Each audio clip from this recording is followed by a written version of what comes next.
കുട്ടികളും മുതിർന്നവരും ഒരുപോലെ കഴിക്കുന്ന ഒന്നാണ് ബ്രെഡ്. അധിക പേരും കടയിൽ നിന്ന് മിക്കവാറും വാങ്ങുന്നത് വൈറ്റ് ബ്രെഡാണ്. എന്നാൽ ആരോഗ്യത്തെക്കുറിച്ച് ചിന്തിക്കുന്ന മിക്കവരും വെളുത്ത ബ്രെഡിന് പകരം ബ്രൗൺ ബ്രെഡ് തിരഞ്ഞെടുക്കാറുണ്ട്. ആരോഗ്യത്തിന് കൂടുതൽ നല്ലത് ബ്രൗൺ ബ്രെഡാണ് എന്ന് കരുതിയാണ് അവർ അത് തിരഞ്ഞെടുക്കുന്നത്. എന്നാൽ അത് ആരോഗ്യത്തിന് നല്ലതാണോ എന്ന് ചിന്തിച്ചിട്ടുണ്ടോ? ഇന്ത്യൻ അക്കാദമി ഓഫ് പീഡിയാട്രിക്സ് പുറത്തുവിട്ട പുതിയ മാർഗനിർദ്ദേശങ്ങൾ അനുസരിച്ച് കുട്ടികൾ ഭക്ഷണത്തിൽ ബ്രെഡിന്റെ ഉപയോഗം കുറയ്ക്കാൻ ആരോഗ്യ വിദഗ്ധർ ശുപാർശ ചെയ്യുന്നുണ്ട്. ബ്രെഡിനെ ജങ്ക് ഫുഡ് ആയാണ് അവർ തരംതിരിച്ചിരിക്കുന്നത്. ഇത് കുട്ടികൾക്ക് മാത്രമല്ല മുതിർന്നവർക്കും ദോഷകരമാണ്. ഏറെ സംസ്കരിച്ച ഒരു ഉൽപ്പന്നമായതുകൊണ്ട് തന്നെ ബ്രെഡിന് പോഷകമൂല്യം വളരെ കുറവാണ്.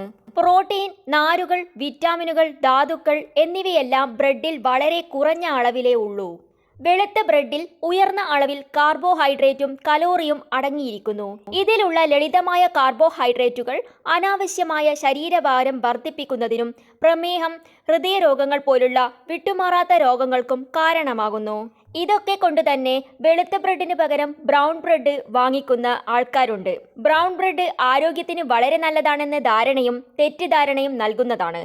വിപണികളിൽ ലഭ്യമായ മിക്ക ബ്രൗൺ ബ്രെഡും ശുദ്ധീകരിച്ച മൈദയിൽ നിന്നാണ് നിർമ്മിക്കുന്നതെന്ന് മാർഗനിർദ്ദേശങ്ങൾ വ്യക്തമാക്കുന്നു. വെളുത്ത ബ്രെഡിന് ലഭിക്കുന്ന അതേ അളവിലുള്ള സംസ്കരണ പ്രക്രിയയിലൂടെയാണ് ബ്രൗൺ ബ്രെഡും കടന്നു പോകുന്നത്. അതുകൊണ്ട് തന്നെ ശരീരഭാരം കൂടാനോ മറ്റ് ജീവിതശൈലി രോഗങ്ങൾക്കോ കാരണമാകില്ല എന്ന ധാരണയിൽ ബ്രൗൺ ബ്രെഡിനെ ആശ്രയിക്കുന്ന കുടുംബങ്ങൾ അവരുടെ ഭക്ഷണരീതി ഒന്ന് മാറ്റി ചിന്തിക്കേണ്ടതുണ്ട്.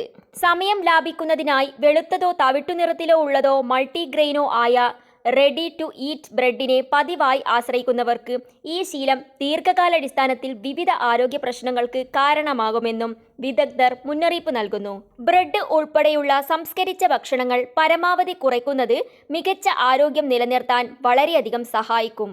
എങ്കിൽ ഇനി ബ്രെഡിനോട് ടാറ്റ ബൈ ബൈ പറഞ്ഞോളൂ.